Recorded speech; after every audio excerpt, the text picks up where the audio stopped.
Allô, mbote, boni ba mama boza bien, ya pe naza bien. Na msala,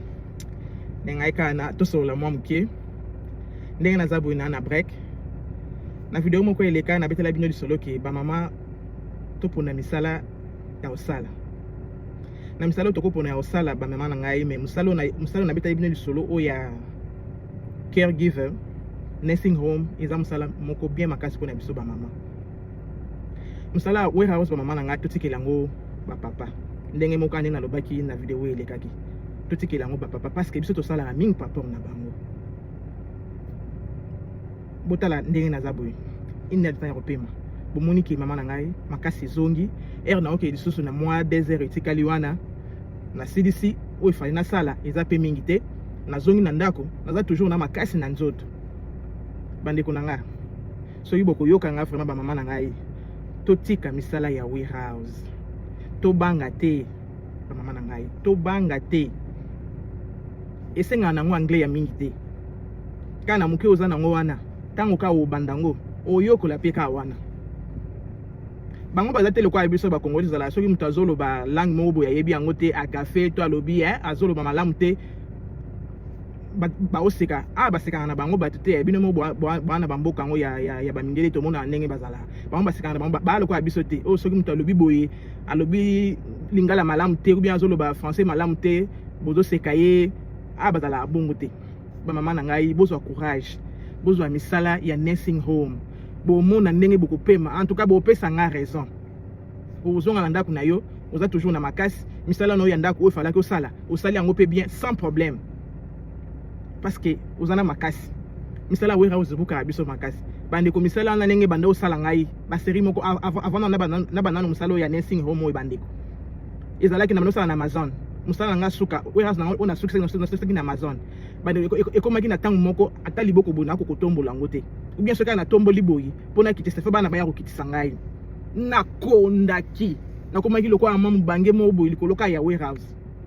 bande ko na yebi warehouse ndenge salaka tango na opesa bino tango na olobela bino pona nursing home parce que na yebi warehouse ndenge salaka ndenge buka biso bande ko na travailler na warehouse na koza na travailler na warehouse pona 10 ans na travailler na warehouse na yebi ndenge salaka tala bande to bungisa bande ko ebele ka likolo ba warehouse totala tali solo andeko ya bomaki nani copine na ye na Texas soki po landeli bien asala ka musala warehouse copine na ye pasala pe ka musala po ya warehouse ka bolandeli bien omoni warehouse ko misa biso l'air moko kwa bato mo ba maboma na mitu surtout na biso to sa na biso bato bala o mona partenaire no apesi mo likambo mo boye alobeli mo likambo boye na ndenga bien tellement que uti kuna da mutu e baluki yo yo zo yo kango ke makambo yo zo ka wazo yebisa yo eza mabe bandeko wa ozala makambo moko omona mutu ayebiso likambo bien yo zo kanzelo kwa afingi yo bokamatani wana soko tali bien kaka liwa oyo ya bango mibale oyo mwa mbali na abomi copine na ye na mwana na ye ezaka warehouse kuzanga kimia ngo ezangisa biso kimia bino boyebi ke ezangisa biso kuna to kuma mitulo kwa bato moko bazo vivre na mokilité bandi ko botika warehouse boya na nursing home bomona ndenge bozwa kimia na kati na mitu na biso pe na kati na mabota na biso esengo kozonga na kati na mabota na biso bondi melanga ba mama na ngai totikela warehouse ba papa totikela ba warehouse ba papa ba mama na ngai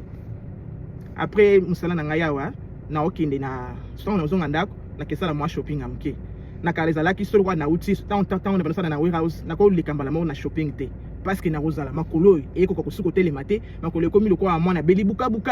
parce que au telemi 10 heures du temps na musu basala ka 12 heures du temps bandeko misala wana ke misala biso makasi ya bandeko mingi e bandaka ba 8 heures to 16 heures parce que ça ka 8 heures du temps ezo dépend soko lingi ya 10 heures ali mais e bandanga linga ka ya 8 heures au mona wana tana yo ya obongisa bana yo o préparer bango pona batango bakende classe usali bango suki balati bien bana quand même ba okende classe propre ba okende classe quand même bien tala mingi tango bana batika na ba papa ba oketika bango mama na ngayo moko yebika ne bakenda tamso bakenda suki ba penya ngote ou bien akei alati chemise na ndinga kati bana biso ou bien alati polo na ndinga kati yango mama na nga na o conseiller yo vraiment soko yo ka conseil na ngai kota musala ya nursing home ozala bien na bana na yo bana bando kende classe propre yo pe quand même ozwa kimia na mutu na yo esengo pe ya Amerika ngo to esengo Canada ngo e ozonga kati na yo parce ba misala to sala ya ba warehouse yo esili sala biso esengo ya bamboka ngo to fandaka akuto esenga mboko esila anga vraiment na ko posa na zonga ka Afrika mais tant qu'on a eu kokota nursing home vraiment ba makanisi ya Afrika wana elungwa yango moko na yeko mona ngalo bia ezaki nde musala banda yeko sala et on banda usala ngabongo ba misala warehouse na ba pression makasi bande ko na ngai beaucoup de misala na zebisa bino ya nursing home bo pesa nga raison bo uzala malamu esengo kozonga kati na o mama o banda useka ti na mutu ya akomozonga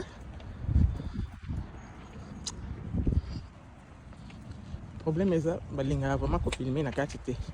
na kati loba soki bokola bozana nini oyo bazana mwa manifestation mo boyi on a beaucoup d'occasions de filmer na kati mais ka boyi c'est pas mon cas na téléphone OK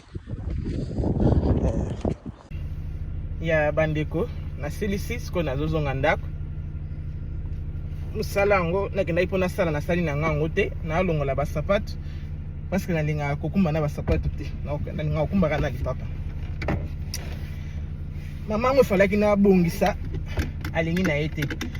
ata ko bongisele pe chambre na e alingi na ete aboyi malama musala ngo nde yango soki mutu aboyi forcer ete otiki na yo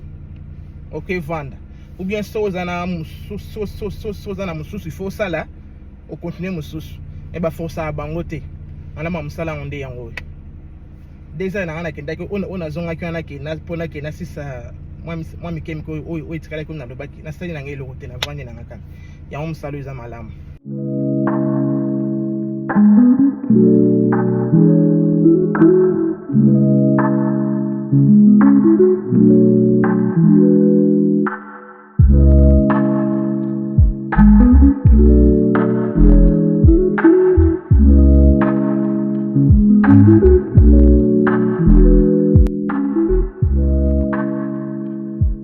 ba mama na komi ya mwandambo na zui yango yo kwesunga ka bana na suka semaine na semaine to so na bandili na zui 4 mapa na zui mwa pizza na linga pizza boyinga mo sali yango na ndako par rapport ya okende osomba na ba na restaurant ya par rapport ya osomba na restaurant ya papa John za la moins pêcher mais boye aujourd'hui on t'a ko tia na oven minute muke bana ba zui lo kwa bien ya olia ya ngana la kitabino pe spaghetti oyo na ebite soki boyebi yango soki bosali lango na sepela na ngo makasi yango vuma soko sali yango ezala bololo te lokola ba spaghetti mso to somba na all match ezala moi olambi yango bozo ozo ka bololo o vuma ezala bien eza mad Italia uti Italie eza vuma bien na zui vinaigre na zui moi huile milky na zui maki na zui de apple baliaka yango nyonso ezaka mutu aleki boy apple faut kamelo baka na cuisine nyonso ka bongo po basilisa yango te na zui pe mandarine moi orange juice na moi sugar esilaki mayonnaise na zui ka moi biloko ya mike ya pona suka semaine esunga quand même moi muke neti bana bazana moi konjo na bango mondam igumeza nyonso kosinga ba mama ndenga na ebisabino ba liste na ngai ezala toujours na Clarence soki na kesa la shopping na lekaka te sans kobaka liste na Clarence ezala mpona biloko nyonso te ezala na biloko moko ona kosoma na Clarence babiloko mingi alinga mingi lokola basoutien bacaleson basocks parce eza biloko mingi oyo tolingaka kodepense mingi vraiment mpona kote ndenge naleki lelo namoni bacaleson oyo ezalaki na $13.48 comme ça on a $3 en tout cas bandeko na kundoli yango vraiment na zwi yango mwa ebile po esunga ngai na ba jeune fille na ngai namoni mpe basocks nayebi ke bana biso lero no bakenda na basocks toboka likolo ani parte na kodepense vraiment na basocks ezala biso moko omona socks ekoma oluba solo socks wana toboki mwa banzaka etoboli basocks maître na yango bisalaka bongo yango wana bandeko na bisala bino bezala na sens nini ndenge osombi boye mama na ngai obombi tala socks ezalaki $10 likwa $11 siko batiango na $3 ndenge osombi boye obombi soki lokola bana basocks bango babongisa ekomaka likolo ka moko nango bani obisela moko ozopesa bango pesa mona ke bana bazangi eloko moko te omona bana no bana toujours ka kolata be bana bazangi eloko moko te yango na sekine la fois passé qu'il faut toujours ka la taka na technique pour te bana oyo balata ka be bazala bien so taka na technique omona ke bana na yo bana lata kwa bana mo boye ya mutu mo boaza boye mais donc vous avez moyen mingi ta ka technique ka kozana ngo ya mo bana bazala ya bana ba l'air non chic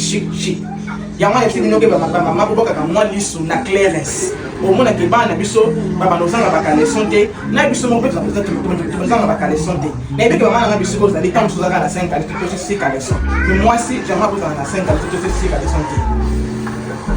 ba bilo passé ibongaka ko zanga na webide yango na mama $3 boye ozu yo bombi omoni na zio yango ebele na zio vraiment ngaso na monika na zwaka vraiment na zwaka vraiment ebele po ete esunga nga bana nga bazanga ba kaleson te pe na moni pe ba OP na monaki yango na $1 eza lokola na bisa bana ebe na nga suka na moni quand même akomo koma yaya na moni yango na $1 ezalaki na $12 c'est comme na $1 na zio eli 3 moni quand même boye aozanga eloko te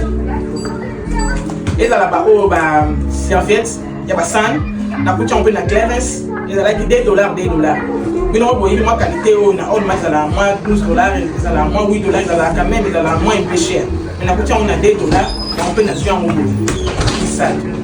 donc maman tout ça là qui est fort ya kuboka kalisi na clearance to ka sonité mais bi ke ba tisi ka sonité na hotel na biska clearance ke ba mona na hospital ba moins cher te et ça bien pour te ba na biso bazanga alilote ngano kana ngasoni te ngatelema na ngasona muka batika clearance kama na kina vraiment na en tout cas na vraiment pousse vraiment na telemi na suka biloko ke na ozanga ngo poussa OK ezala ke to nga ko dépenser vraiment pour na ngote yango wana na ibisa bino monki niboka solité ba mama all mati ya monde la boutique préférée na biso o quand même ya batu ya moi c'est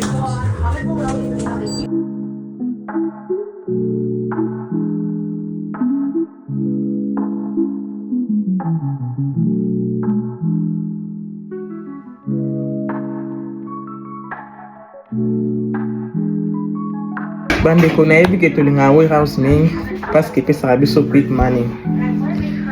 ndeko na ngai safety first santé na yo ezana mutuya koleka mbongo ndeko na ngai ngapo na warehouse na mona surtout na libana pona bato bayaka sika pona bato bayaka sika akosala na warehouse parce que awutna na Afrique na makasi na ye nanu ya nzoto akosala ngo pendant 1 an pour à se positionner azwa quand même moi makoki kwa ya kovandisa nyonso esengeli na mboka sika oyo ya komeli mais pona biso bato akala bandeko lobaki ozana eloko mo boye ozolingo sala projet mo boye olingi okokisa loko beta na yo warehouse na yo ata pona 6 mois obombi okisi mois projet na yo wana mais deko na ngai ko vendre la warehouse ti banebele ka ozo continuer na kosala ozo tikate deko komi boma tala nini tozo bungisa bandeko ebele likolo kaka ya warehouse likolo kaka ya misala tozo mona ka na ba TikTok o alala e ka buya la mukite o avandaki na vola lisolo moko boyoka kaka mutu moko mwa mbali moko en Amerique avandaki na volant boyi asisi musala ezaki po musala ka Amazon asisi boyi avandika na volant alingi a démarrer so pa asalaki nini toyebi te alekana atikala ka ndenge asimbaki volant wana ndenge pe molimo ne ekendaki mbala moko tosolaka ndeko na ye tozalaka na ye vraiment bien boye na monaki pe bana na ye mibale en tout cas ndeko esala ye nga pasi makasi bandeko na nga ederange nga makasi yango wana omoni chaque fois nalobelaka bino likambo ya warehouse oyo bandeko totika warehouse topona misala misusu ya mike oyo toyebi ke misala yango epesaka mbongo mingi te mais soki kaka oyebi kaka ndenge nini ya kobomba soka boza bien organisé omonaka na moke wana bovivre malamu ndeko na ngai